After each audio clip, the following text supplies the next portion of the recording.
estimados, continuamos entonces con nuestro curso de moral fundamental y continuamos con el tema 2, porque vamos a ver la segunda parte de esta breve historia de la teología moral, ya en el número 6, que es la teología moral en torno al Concilio Vaticano II, esto es los siglos XIX y XX. Entonces comenzamos diciendo que desde finales del siglo XIX y durante la primera mitad del siglo XX crece el número de teólogos que piden una renovación de la teología moral.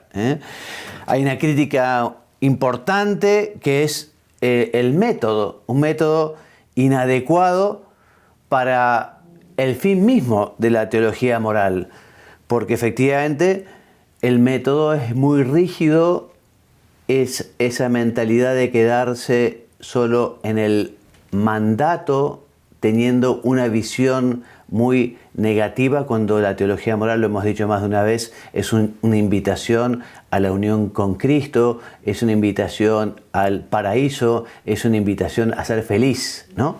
Entonces, ¿qué pasaba con los manuales de teología moral? Bueno, esto que les estoy diciendo.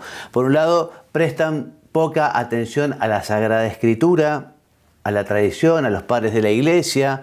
Solo se recurre a la Biblia en busca de textos así imperativos o argumentos de confirmación.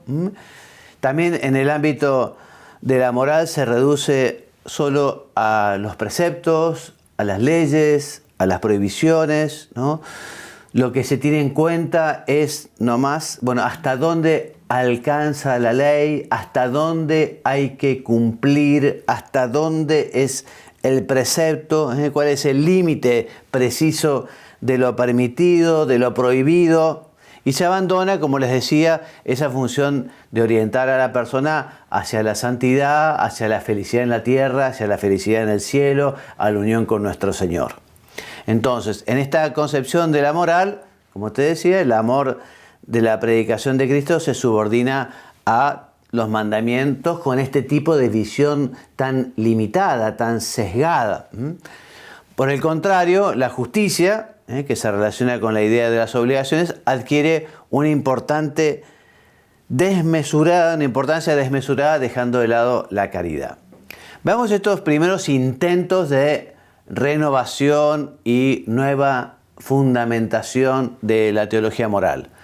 Nos encontramos entonces con este replanteamiento por parte de Johann Michael Seiler y también Johann Baptist Hirschner, que ellos darán también comienzo o culminará su obra, mejor dicho, en la escuela de Tubinga, ¿no?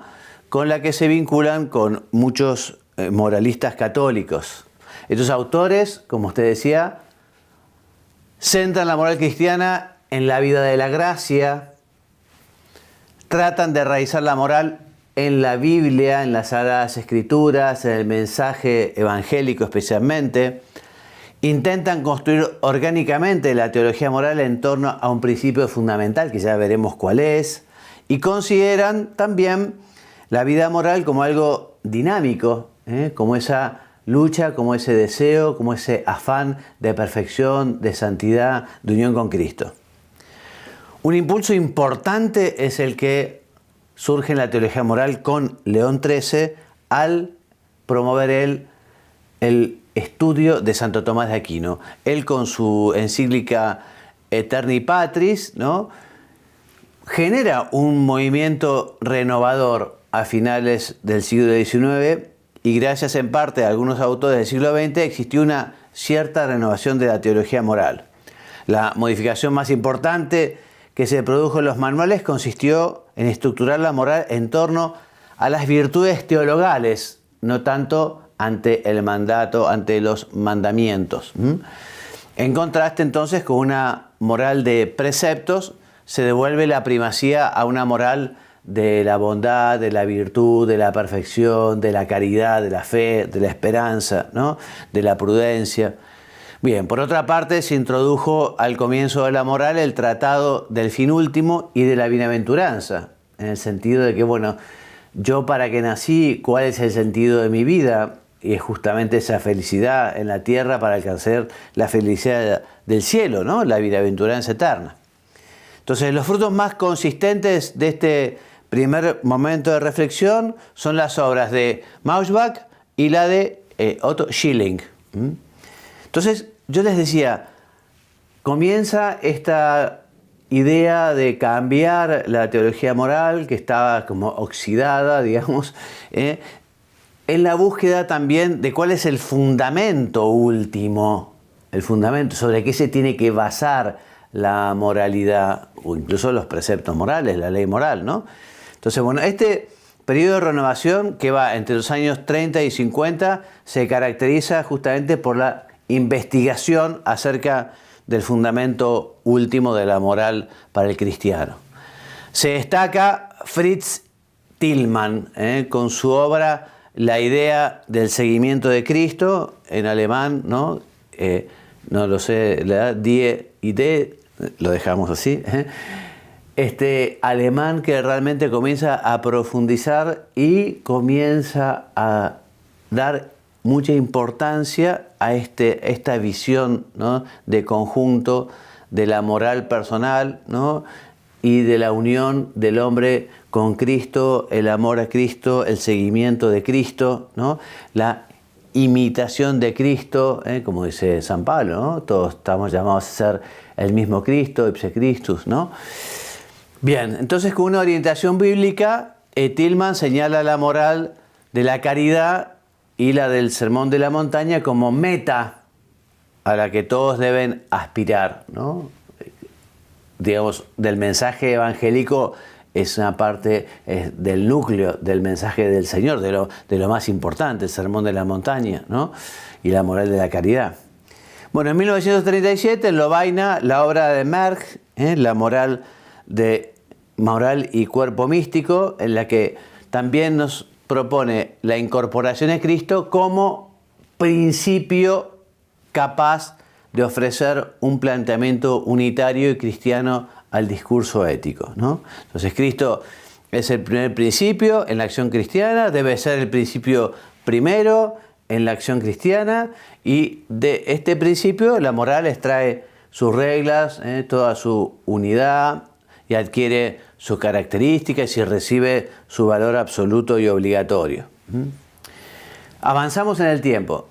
A comienzos de los años 50, otros dos autores de gran relieve, Hilleman y Carpentier, también sitúan la caridad, o toman a la caridad como el principio que puede estructurar el discurso ético, el discurso moral cristiano.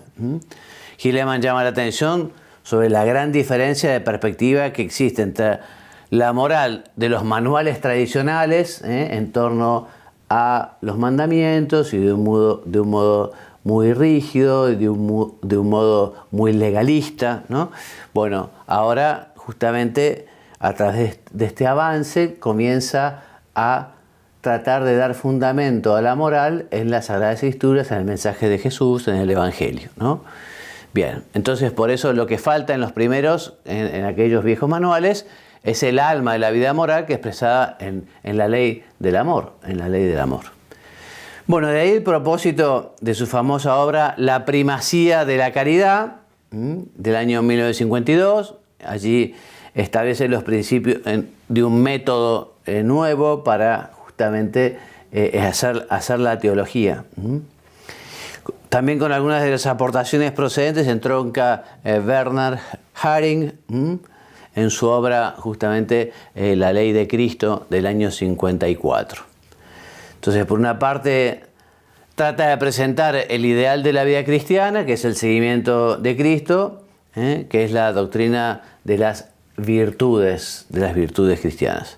Y al mismo tiempo quiere señalar la valla de la ley, más allá de la cual perece la vida de Cristo, como si fuera la ley un guardarrail en un camino de cornisa, ¿no? Son los límites, no matar, no robar, ¿no? Pero bueno, son los límites. Uno sale de esos límites y muere justamente en lo que es su vida espiritual, ¿no? Pecando gravemente, pecando mortalmente. Y por último, desea mostrar que el cristiano no ha de contentarse con cumplir estrictamente lo impuesto por la ley, sino que debe tender a la cima de la perfección, a la santidad. Bueno, dos grandes corrientes de la teología moral ya en los años 40. La primera, ya la sospecharás, justamente es la del derecho natural, que es aquella justamente en la que los autores se centran en la ley natural, identificándolo prácticamente con la ley de Cristo. Las críticas ya las hemos dicho, ¿no? Relega lo típicamente cristiano como las virtudes teologales, los consejos evangélicos, el campo del dogma o de la espiritualidad, ¿no? Y concede demasiada importancia a lo negativo, a las prohibiciones, a los mandatos, ¿no? Y al esfuerzo justamente que supone el ejercicio por alcanzar las virtudes, ¿no? O sea, un gran voluntarismo, ¿no? También utiliza un lenguaje abstracto, ya ajeno a aquel tiempo en el que se estaba viviendo, y no afronta problemas con los que se encuentra el hombre contemporáneo. Bueno, la segunda corriente es la de los autores que proponen un retorno al Evangelio, que proponen justamente las virtudes, ¿no? Como eje para el estudio de la moral. Estos autores que defendían que la teología moral tenía que dar mucha más cabida a las Sagradas Escrituras, especialmente al mensaje evangélico, al mensaje del Señor. También debía situar el obrar cristiano en el conjunto del dinamismo de la gracia, ¿no? Porque efectivamente podemos hacer obras buenas porque nos los permite el Espíritu Santo. No podríamos decir ni siquiera amén si Dios no nos ayudara y nos iluminara, si no nos diera su gracia. También prestar mayor atención a los valores humanos en una doble dirección, ¿no? O sea, por un lado, estudiar efectivamente la antropología, la psicología, estudiar esas realidades terrenas, ¿no? También pasándolas por el tamiz de la inteligencia en cuanto iluminada por la fe, ¿no? Y también justamente empapar esas realidades con todo lo que tiene que ver con lo sobrenatural, o sea, santificar el trabajo, la moral, la vida profesional, el matrimonio, la vida de familia, la sexualidad, ¿no? O sea que la teología moral, la teología en general, ¿no? Debería justamente dar respuesta y empapar a todas estas realidades que es lo que vive el cristiano en su cotidianidad, ¿no? Por eso invitan a centrarse con la identificación de Cristo, a ser Cristo allí, a ser Cristo en el trabajo, a ser Cristo en el matrimonio, a ser Cristo en las cuestiones económicas, etcétera, etcétera, etcétera. Y por eso ellos miran al fin último, conocido por la fe, que es la salvación, es el cielo, es la visión beatífica, es la gloria eterna, y todos somos peregrinos, todos estamos de paso, lo importante es lo que viene para siempre, ¿no? Bien, entonces, si lo queremos conseguir, debemos dar primacía a la caridad, como decía San Agustín, ama y haz lo que quieras. Si uno ama al prójimo, no lo va a robar, no lo va a matar, le va a hacer el bien, ¿no? Y también mostrar la relación de la vida moral con la Iglesia y abrirse a todas sus dimensiones, especialmente a la sacramental, buscando la gracia de Dios. Un error que comienza a surgir en este tiempo es la llamada la ética de situación, ¿no? Algunos autores, influidos por una filosofía existencialista, iban más allá de estos objetivos y proponían algunos planteamientos morales contrarios a los principios fundamentales de la moral cristiana. Por ejemplo, negaban la validez de leyes morales universales, ¿no? Entonces consideran que es la conciencia individual, cada uno autónomamente, árbitro absoluto de sus determinaciones. O sea, yo mismo me doy la ley. No existe una ley externa, una ley de Dios a la que yo tengo que obedecer, sino que yo mismo me doy la ley. Bueno, eran principios que acogió la llamada ética de situación, con la que Pío XII puso en guardia y en varias ocasiones fue condenada en una instrucción del Santo Oficio en el 56. Bien. Bueno, el Concilio Vaticano II Bueno, encontramos dos grandes corrientes en el Concilio Vaticano II, ¿no? Por un lado, el tema de el orden moral, ¿no? El orden moral. Cuando llegan los padres conciliares, se preparó un documento previo, cosa que suele pasar, y en el Concilio Vaticano II se prepararon unos cuantos documentos previos, ¿no? Entonces, este documento previo, con lo que se encontraron los padres conciliares, se llamaba De Ordine Morale, que seguía el planteamiento de la escuela del derecho natural, ¿no? Entonces, bueno, ese texto fue rechazado, ni siquiera sustituido por otro, ¿no? Y bueno, y después se hará respuesta a estos temas morales en otros documentos, porque el que se ha preparado previamente, fue rechazado, ¿no? La orientación más citada se encuentra en el decreto Optata Dotius número 16, que dice: también las demás asignaturas teológicas han de renovarse a partir de un contacto más vivo con el misterio de Cristo y con la historia de la salvación.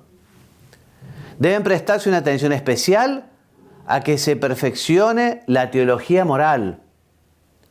Su exposición científica alimentada en mayor grado con la doctrina de la Sagrada Escritura ha de iluminar la excelencia de la vocación de los fieles en Cristo y su obligación de producir frutos en el amor para la vida del mundo. Bueno, de alguna manera este texto resume este deseo de renovación y de cambio en el estudio, en la predicación y en la enseñanza de la teología moral, ¿no? Esta referencia a la Sagrada Escritura también se puede ver especialmente en la Constitución Dogmática Dei Verbum, ¿no? Que recuerda que el Evangelio es la fuente de toda verdad salvadora y de toda norma de conducta, ¿no? También el número 23 anima a los exégetas, a los teólogos, por lo tanto también a los moralistas, a trabajar en común y bajo la vigilancia del magisterio para ofrecer al pueblo de Dios el alimento de la Escritura que alumbre el entendimiento, confirme la voluntad, encienda el corazón en amor de Dios, ¿no? Y bueno, y son dos grandes documentos, dos grandes pilares del Concilio Vaticano II, la Constitución Dogmática Lumen Gentium y la Constitución Pastoral Gaudium et Spes, que dibujan el marco de esta renovación de la teología moral tan esperada y que ahora propone el concilio, ¿no? Por un lado, la Lumen Gentium recuerda la llamada universal a la santidad. La santidad no es para unos pocos, la santidad no es para privilegiados. Para ser santo no hace falta retirarse del mundo, Todos en la iglesia pertenecen a la jerarquía o sean regidos por ella, están llamados a la santidad según las palabras del apóstol, 1 Tesalonicenses, San Pablo. Lo que Dios quiere de vosotros es que seáis santos. Las consecuencias de estas y otras enseñanzas del Evangelio es una verdad muy clara, pero también muy olvidada en el campo de la teología moral. Lumen Gentium 40. Todos los cristianos de cualquier estado o condición están llamados a la plenitud de la vida cristiana, a la perfección del amor. Entonces, aquí hay un cambio sustancial, un cambio esencial, metodológico, porque efectivamente no puede entenderse la vida como dividida en dos ámbitos, ¿no? Bueno, están la mayoría de los fieles, los bautizados, el fiel corriente, y los que están llamados a la perfección, que son otro grupo selecto, unos pocos. No, acá todo el pueblo santo de Dios es el que está llamado a la santidad, ¿no? Por otra parte, Lumen Gentium, teniendo presente la centralidad de Jesús, que mostró su amor dando su vida, señala a la caridad como la virtud que estructura toda la vida cristiana. Concretamente, el número 42 se encuentra un precioso resumen de cómo la vida moral ha de ordenarse en torno a la caridad. Y con respecto a Gaudium et Spes, podemos encontrar en ella temas muy importantes de la moral en los cuales se trata este documento, ¿no? Porque se habla de la naturaleza humana, de la inteligencia y la sabiduría, de la libertad, de la conciencia, del pecado, de la divinización del hombre, de la gracia, el bien común, todos temas que estudia la teología moral. Y en segundo lugar nos ofrece en su segunda parte una moral especial sobre cuestiones éticas más urgentes, ¿no? Por ejemplo, temas como el matrimonio y la familia, la cultura, el orden económico y social, etc. Veamos qué tendencias existen ya después del Concilio Vaticano II, ¿no? En los documentos post-conciliares, ¿no? Bien, entonces allí también encontramos temas, documentos que justamente también dan respuesta a algunos errores que se van presentando, ¿no? Uno de los primeros que vale la pena mencionar es este documento que es la formación teológica de los futuros sacerdotes, ¿no? Evidentemente en los seminarios, en las universidades, allí es fundamental la enseñanza porque son los que después van a predicar y van a enseñar, ¿no? Bueno, este documento insiste de nuevo en los siguientes aspectos y dice que la teología moral debe construirse en estrecho contacto con la Sagrada Escritura, la tradición, aceptada mediante la fe e interpretada por el magisterio, y teniendo en cuenta la ley natural conocida mediante la razón. Y en lo que se refiere a la elaboración de la moral, debe seguirse el método específico de la teología, o sea, tocando con amplitud la revelación y desarrollando todo razonamiento en sintonía con el pensamiento y la conciencia de la Iglesia. Habitualmente la teología tiene como método unos pasos muy importantes. Primero, bueno, ver qué es lo que dice la Sagrada Escritura, qué es lo que dice el Antiguo Testamento, especialmente el Nuevo Testamento, qué es lo que dicen los primeros que empezaron a vivir y a predicar y enseñar la Sagrada Escritura, el Nuevo Testamento, los padres de la Iglesia, qué es lo que dicen los primeros concilios, etc. Bueno, entonces deben tenerse en cuenta también las conclusiones de las ciencias naturales y humanas, hay que darle importancia, pero no pueden crear normas morales, pero sí arrojar luz sobre el comportamiento de la persona. O sea, tenemos que diferenciar, una cosa es la teología moral, otra cosa es la psicología, o la sociología, o la antropología. ¿Que nos pueda ser útil la psicología y la antropología? Evidentemente sí, ¿no? Pero no es la psicología la que va a mandar, o la antropología o la sociología la que va a dictar cómo debe ser la conducta cristiana. La teología moral debe integrar el aspecto dinámico que le ayuda a resaltar la respuesta que el hombre debe dar a la llamada divina del amor. Bien, veamos esta renovación en continuidad con el concilio. Entonces, como les decía, este proceso, digamos, de renovación, de mejora, de darle luz y color a la teología moral, comienza y toma un desarrollo muy importante con los documentos del Concilio Vaticano II. Y todo empieza a haber un grupo justamente de moralistas que, bueno, vienen confirmados sus planteamientos en lo que enseñó el concilio y, bueno, y tratan justamente con el concilio ahora de elaborar una teología moral fundamentada justamente en la revelación, en la tradición, en el magisterio. Bien, ¿no? Entre estos autores tenemos a Xavier Pinker, a Czeslaw Spiek, a Philippe Delahaye y a Oliver Lotting, por ejemplo, ¿no? Son también las aportaciones de ellos, ¿no? Otros autores, Charles Journet, Joseph Ratzinger ya comienza a destacarse, digamos, Hans Urs von Balthasar, Yves Concar, Henri de Lubac, en fin. Estos grandes teólogos, estos hombres han hecho una renovación importante en la moral, pero también, digamos, el error, ¿no?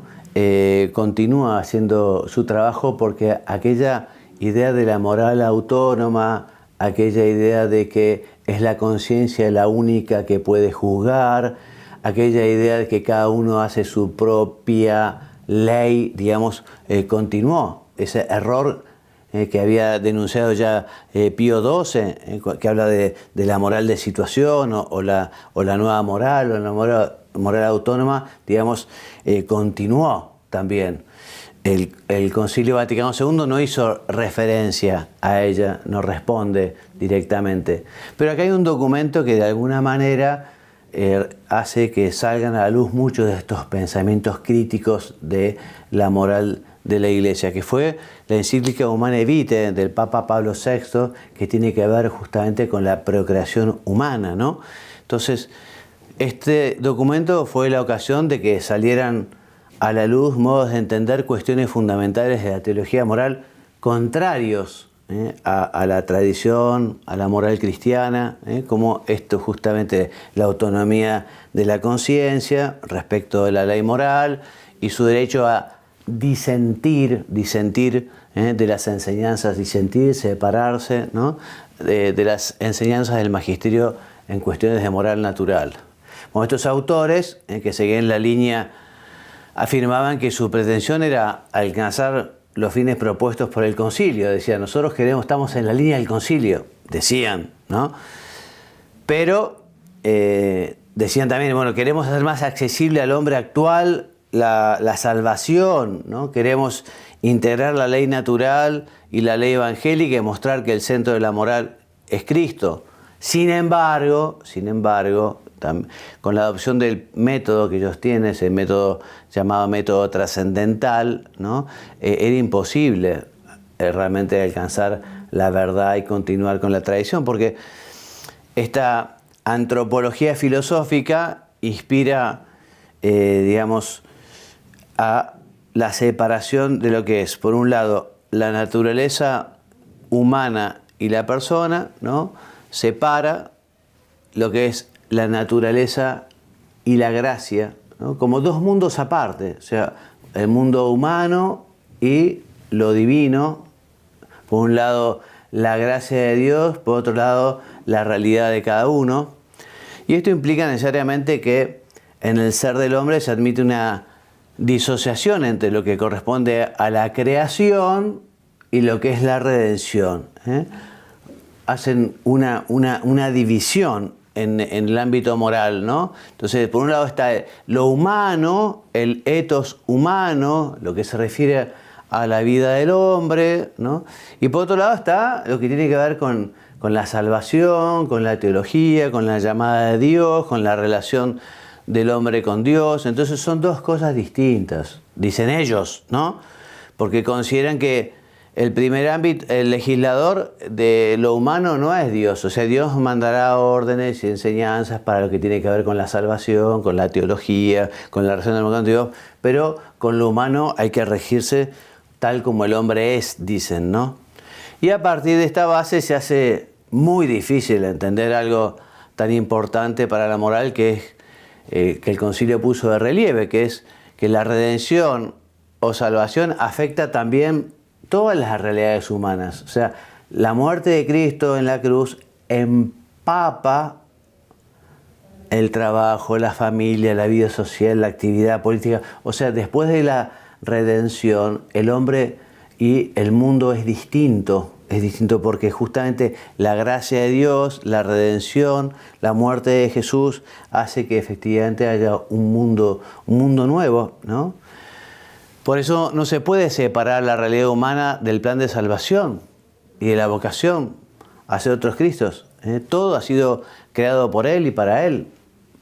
O sea, una vez que el Verbo se hace hombre, reconcilia todos los seres consigo, estableciendo la paz por medio de su sangre derramada en la cruz, tanto para las criaturas de la tierra como las celestiales. Entonces, por eso, todo lo humano noble es asumido por Cristo. Todo lo humano noble es redimido. Por lo tanto, las realidades humanas no pueden considerarse autónomas respecto a Dios. No existe un ethos mundano independiente de Dios, ¿no? O sea, ese ethos humano es al mismo tiempo ethos de salvación.